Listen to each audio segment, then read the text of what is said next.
السلام علیکم ورحمۃ اللہ وبرکاتہ۔ اعوذ باللہ من الشیطان الرجیم، بسم اللہ الرحمن الرحیم۔ ذالک من انباء القرآن نقصه عليك منها قائم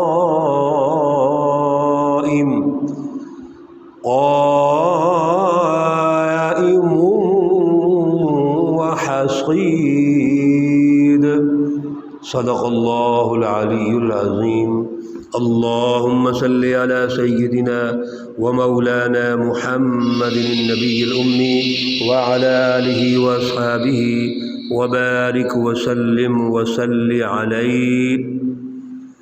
معزز سامعین و سامعات، آج جن آیات مقدسہ پر درس قرآن ہو رہا ہے، آیت مقدسہ نمبر 100، 101 اور 102 ہے۔ سورہ ہود کی یہ آیات مقدسہ ہے، پارہ نمبر 12 ہے۔ اللہ رب العزت ان آیات کی تفہیم، ان آیات کا شعور، ان آیات کا اعلیٰ نظریہ عطا فرمائے، اور پھر اللہ رب العزت اس اعلیٰ شعور اور نظریے پر عمل کی توفیق اور صلاحیت عطا فرمائے۔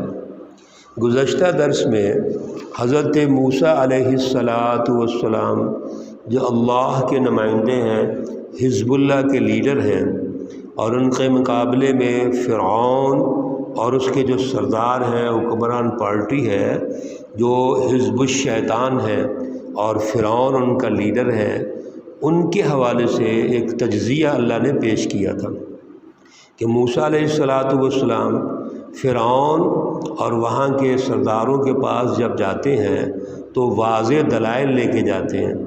دعوت کا جو اصول ہے کہ عقلی نقلی طریقے سے دلائل پیش کیے جائیں، قائل کیا جائے، سارے پروٹوکول کو وہ پیش نظر رکھتے ہیں، لیکن اس کے باوجود قوم نے، سرداروں نے فرعون کا ساتھ دیا۔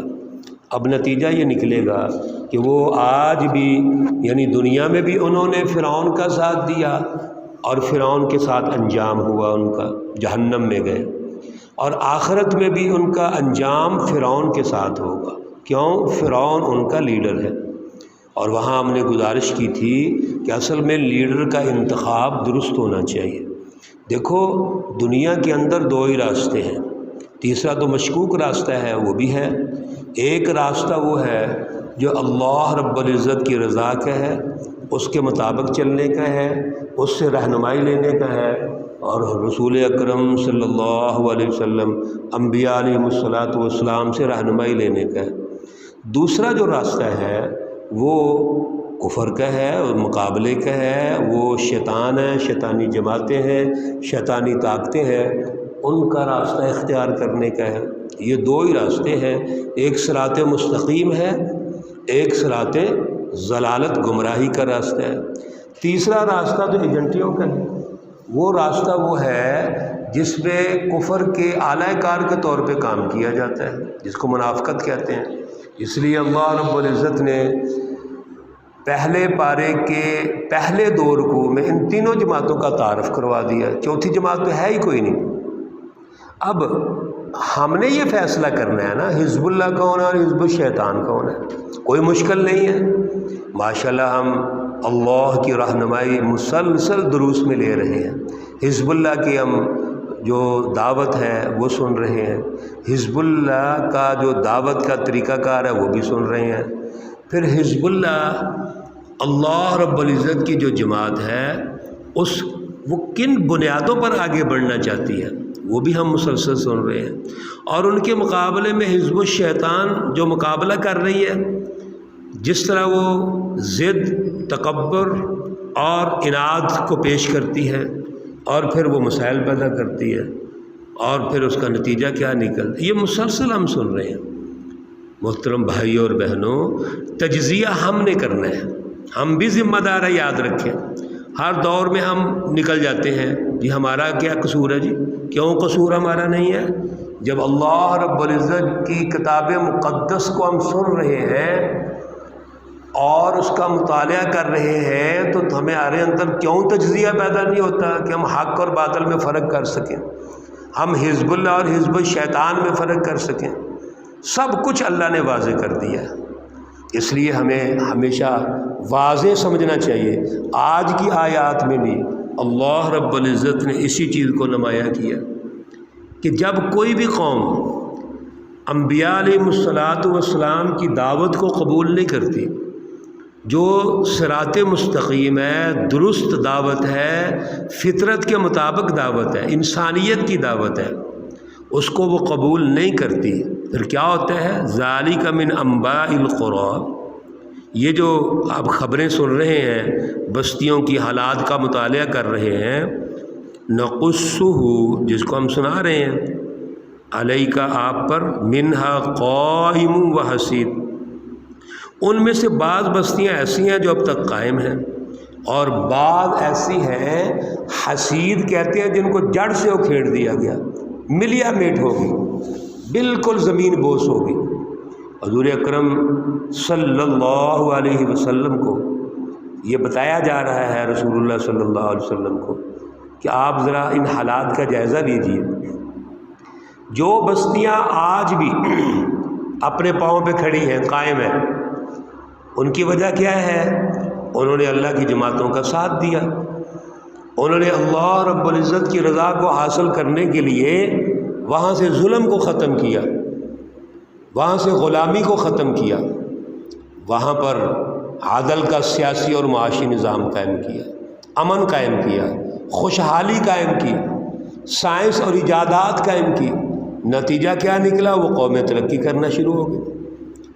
اور دوسری طرف جن قوموں نے انبیاء کا ساتھ نہیں دیا اور ان کو جھٹلایا، ان کو پریشان کیا، تکذیب کی ان کی، بلکہ مذاق اڑایا ان کا، ان پر اللہ کی عذاب آ گئی۔ پیچھے آپ نے حضرت صالح علیہ السلام کے عذاب میں پڑھا، ہود علیہ السلام کے عذاب میں پڑھا ہے کہ ان کی ہر چیز تباہ ہو گئی۔ وہ اس طرح ہو گئے جیسے یہاں کوئی آباد ہی نہیں ہوا، کھنڈر بن گئے۔ یہ ہے حسید۔ وما ظلمناہم ولکن ظلموا انفسہم۔ ذرا غور کیجیے، اللہ رب العزت کتنے خوبصورت انداز میں ہماری تربیت فرما رہے ہیں کہ یہ جتنے لوگ تباہ ہوئے ہیں تو کیا ان کی تباہی کی ذمہ داری اللہ پہ آتی ہے؟ اللہ فرما رہے ہیں ہم نے تو ان پر کوئی ظلم کیا ہی نہیں ہے، یہ جو ان کی تباہی ہوئی ہے یہ ظلم نہیں ہوا، بلکہ ان کے اپنے اعمال و کردار کی وجہ سے ہوا ہے۔ پہلے ان کے نظریات غلط تھے، سوچ غلط تھی، فلسفی غلط تھی، پھر اس پر انہوں نے ظلم کے نظام قائم کر لیے، انسانیت کش قوانین اور ضابطے بنائے، ٹیکسز لگائے، ان کو غلام اور ان کو مظلوم رکھا، انہوں نے محکوم رکھا۔ اس لیے اللہ رب العزت فرماتے ہیں ہم نے کوئی ظلم نہیں کیا، زیادتی نہیں کی، انہوں نے اپنے اوپر خود ظلم کیا۔ جب وہ اپنے اوپر ظلم کرتے ہیں یعنی غلط فلسفی اختیار کرتے ہیں، غلط نظریات، اور اس پر ان کا عمل و کردار جو عملی نظام ہے وہ بھی غلط ہے، تو پھر فما اغنت عنہم آلہتہم التی یدعون من دون اللہ من شیء لما جاء امر ربک، وہ انہوں نے جو اپنے لیڈر بنائے ہوئے تھے، معبود بنائے ہوئے تھے، حکمران طبقے کو انہوں نے اپنا خدا سمجھا ہوا تھا، یہ ان کے کوئی کام نہیں آئے گا۔ جب اللہ کا عذاب آتا ہے پھر یہ سارے جتنے نام نہاد معبودان باطلہ ہیں، نام نہاد خدائی کے دعوے کرنے والے ہیں، یہ سارے وہاں سے فرار ہو جاتے ہیں۔ اس لیے اللہ رب العزت نے واضح فرما دیا اس وقت کوئی چیز ان کے کام نہیں آئے گی۔ وما زادوہم غیر تتبیر، ایک ہی کام ہوگا، ہلاک ہو جائیں گے۔ وَكَذَلِكَ أَخْذُ رَبِّكَ إِذَا أَخَذَ الْقُرَىٰ وَهِيَ ظَالِمَةٌ، یہ ایک اصول اور ضابطہ اللہ نے دے دیا۔ یاد رکھیے اللہ رب العزت کی جو پکڑ ہے، گرفت، یہ کب آتی ہے؟ اذا اخذ القرى وهي ظالمہ، اس وقت پکڑ آتی ہے جب وہاں کے لوگ ظالم ہو جائیں۔ ان اخذہ علیم شدید، اور پھر اللہ کی جو پکڑ ہے وہ بہت سخت ہوتی ہے۔ کسی بھی قوم کی گرفت کے پیچھے اللہ نے ایک بنیادی فلسفی بتا دی۔ قوم اس وقت تباہ ہوگی، اللہ کی گرفت میں آئے گی جب وہ ظالم ہوگی۔ ایک قوم کافر ہے، ظلم نہیں کرتے، وہ ہیں کافر، اللہ کو نہیں مانتے، اللہ رب العزت ان کی گرفت نہیں کریں گے۔ اللہ رب العزت گرفت ظلم پر کرتے ہیں۔ جب کسی سوسائٹی میں ظلم کا نظام غالب آ جائے، حزب اللہ اللہ کی جماعت کے مقابلے میں حزب الشیطان اپنے ظلم کے سیاسی اور معاشی نظام کو ختم نہ کرنا چاہے، اور اس ظلم پر انہوں نے اپنے مفادات وابستہ کرنے کے بعد ایک سیاسی، معاشی اور معاشرتی ڈھانچہ تشکیل دیا ہوتا ہے، اور اس کو ختم نہیں کرنا چاہتے کیونکہ ان کے مفادات ان سے جڑے ہوتے ہیں۔ انہوں نے پریشر گروپ بنا کے اپنے مفادات حاصل کیے ہوتے ہیں، اور ان کو وہ سارا کچھ سمجھ رہے ہوتے ہیں۔ اللہ رب العزت ایسی بستیوں کو، ایسی قوموں کو کبھی زندہ نہیں رہنے دیتے۔ تو ظلم پر اللہ کا عذاب آتا ہے، کفر پر اللہ کا عذاب نہیں آتا، یاد رکھیے۔ الملک یبقی مع الکفر ولا یبقی مع الظلم۔ دنیا کے اندر جتنی ریاستیں ہیں اگر کفر پر ہیں قائم رہ جائیں گے، لیکن جب ان میں ظلم آئے گا وہ قائم نہیں رہ سکتی۔